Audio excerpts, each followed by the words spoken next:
So you're about to watch my interview with Camilla Fellas Arnold, a creative coach who helps aid artists' creative careers. She also, and what I think importantly does, is try and get rid of this myth that you have to struggle or be unhappy as an artist to succeed. I hope you enjoy. I was looking at your background and stuff. You have a very multifaceted background in the arts. Tell Yes. me everything you've done essentially. And I remember being at college and they basically handed us university papers and said, pick a university, pick a course, start applying. And I'm like, I don't know if I even want to, but okay, I'll have a look. And I found my local university. We have an arts university. They were an arts school that my granddad actually went to. Oh, So I thought, oh, I'll have a look, see what they do, because by that point I was doing photography as an A level as well as graphic design, and kind of deeply entrenched in, if it was creative, I was doing it. So I'd learned to draw in a style that worked for me by that point. So I was doing something of everything. And I found the way they did their courses at university that I chose, they did 3 subjects on rotation. So for 6 months, and then you had to pick one. okay. So what I did, it was photography, graphic design, and something called design for publishing. Oh, And I was like, I don't really know what that entails, but it's part of the course I picked, so I'll do it. And when I got there, it was like ding, ding, ding, ding, ding, because they, in the first class, they said, we're going to talk about print, we're going to talk about books, magazines, blah, blah, blah. And I thought, oh, this is my way to stay around books and stories. Even if I'm not writing them, I can design them. So I did that for 3 years, and it was hard. It was really, really hard. I mean, I loved the course, but didn't always see eye to eye with the teachers, because I'm very much about, it's not that I don't want to play ball, but I'm very clear on when I believe in something, I'm just going to follow it and do it. So some of the teachers didn't like that.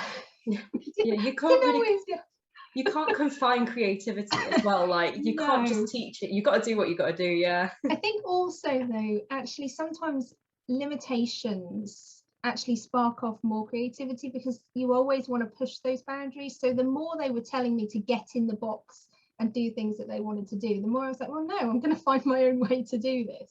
Because they had this vision of our roots, basically.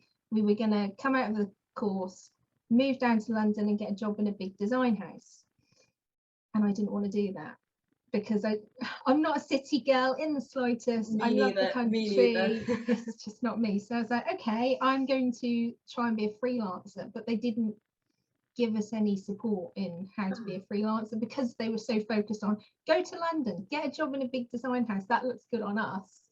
So the rest of us who didn't want to do that were sort of floundering.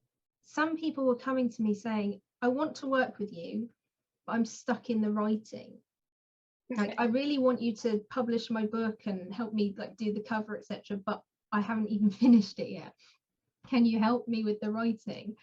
And I was like, I can, to a point, but you know, when you know that your own limited experience is going to stop you from helping them. Yeah.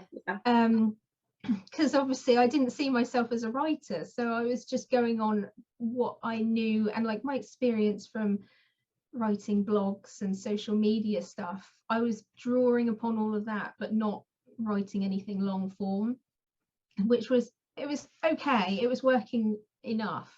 I went and ran a challenge at the beginning of lockdown to help people write a manuscript in a month, and that was working really well. People actually did finish, so that was amazing.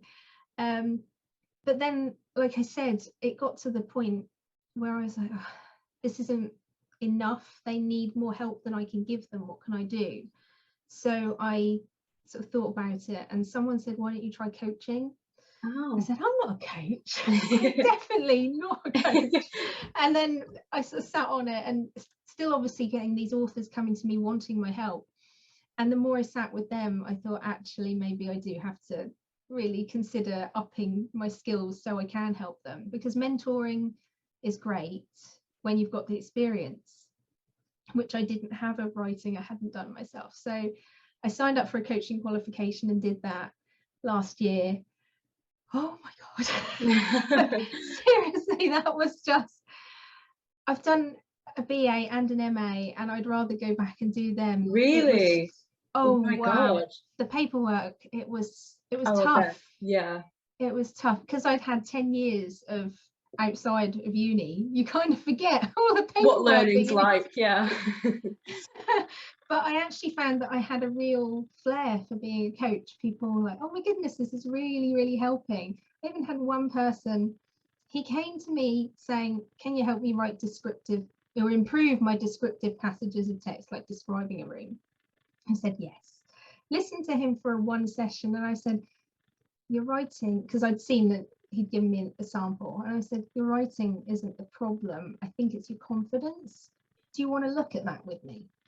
And he sort of thought about it. He's like, yeah, let's have a look. Let's work on my confidence. So we did that for 4 or 5 sessions. And in the last session, he said to me, he'd signed up to the NHS Wellbeing Service and he was on the waiting list.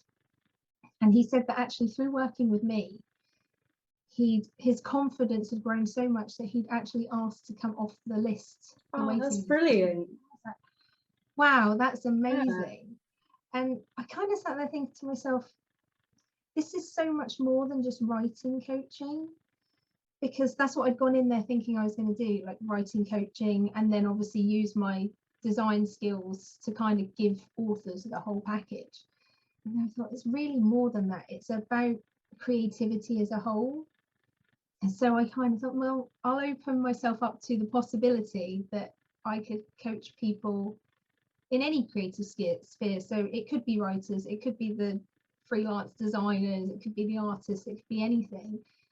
And it's really opened up my whole life and what I do, because it's one of those things that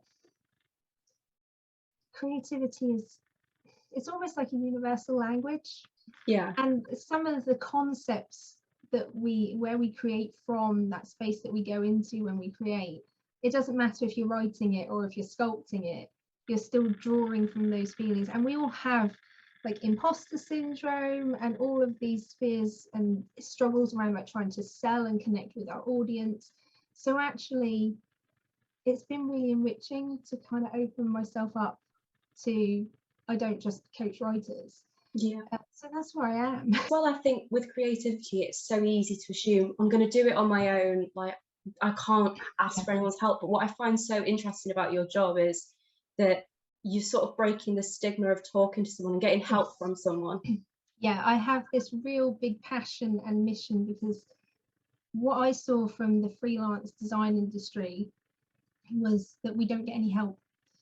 Coaching, like you can imagine in other industries, people have a coach in their business, people get coaching, etc., etc., but it's not really the done thing for the creative industries, because I don't know if it's that people just see it as like this innate talent, that we're always switched on, the ideas are always flowing to us, and it's always like this magical power.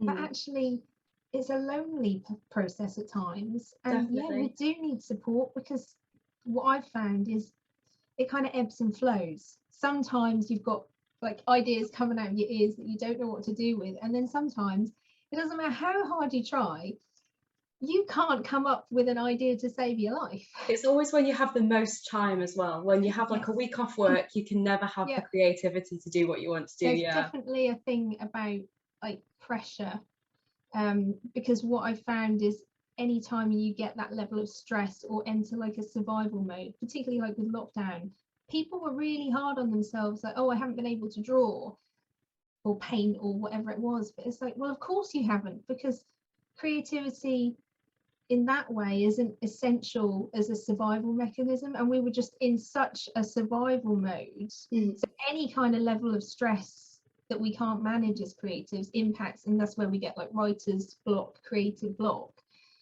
And I think there's just this idea that we have to do it alone. And I saw your 90-day moon thing on your website, and I was like, so talk to me about that. Like, how do you sort of help people with like writer's block and stuff?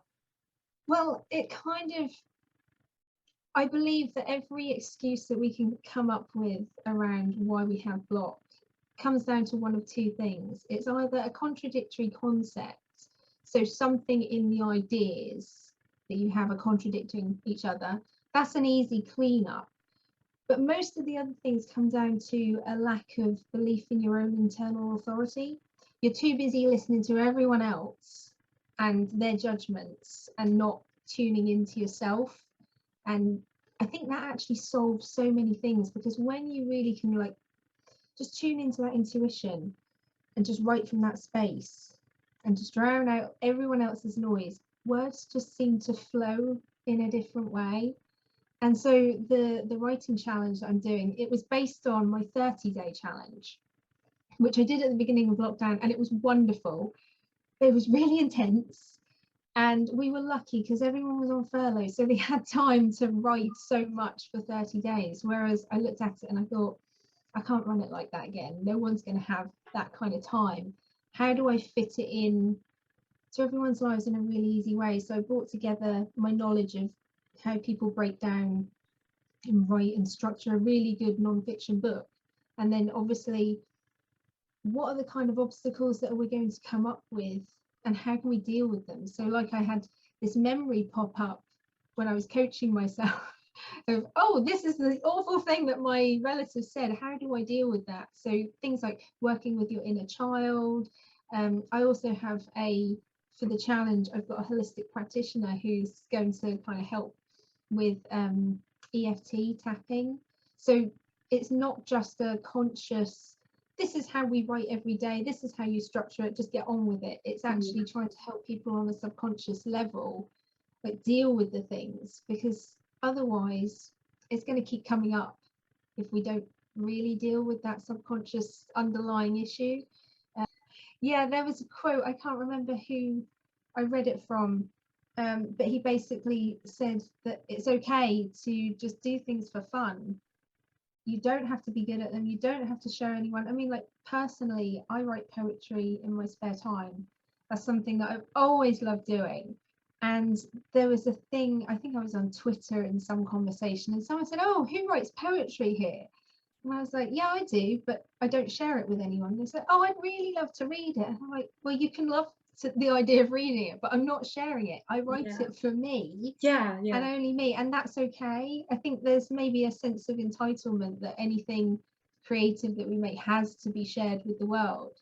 But honestly, it can just be for you. You can paint something pretty just because you like it, and don't have to tell anyone you even did it if you don't want to. You don't owe it to the world. Yeah, 100%. I feel like I've had like a cleansing therapy session right now. I'm realizing so much about my own creativity. I'm like, wow, I'm so glad. Yeah, I just want to go like do some writing after this. I feel like I've had a free That's session. amazing. I didn't mean for it to be that kind of thing. No, that's absolutely perfect. Yeah. So how can people get in contact with you then? How can they like basically have what I've just had now? Well, in terms of social media, I'm on LinkedIn, Camilla Fellas Arnold. There's just one of me, so you can find me on there, and Twitter as well, and Instagram. I'm about to look at TikTok, but I'm not there yet. But in terms of my website, it's www.camillafellasarnold.com, and I do also have my podcast that I worked very hard to like get rid of all those limiting beliefs in order to launch last year. It's called Creative Power. So if you go on my website, you can find a link to listen to that on all the good places, Spotify, Apple Music, blah, blah, blah, blah. So they're the main places that you will find me. Oh, thank you so much for talking to me. It's been honestly great to hear like your pearls of wisdom. I feel very like buoyed for the rest of the day now. I'm so glad. I hope you have a lovely rest of the day as well. Thank you. Thank you for your time. It's been a pleasure. No, I've really enjoyed it. Have a lovely day. Bye. You too. Bye.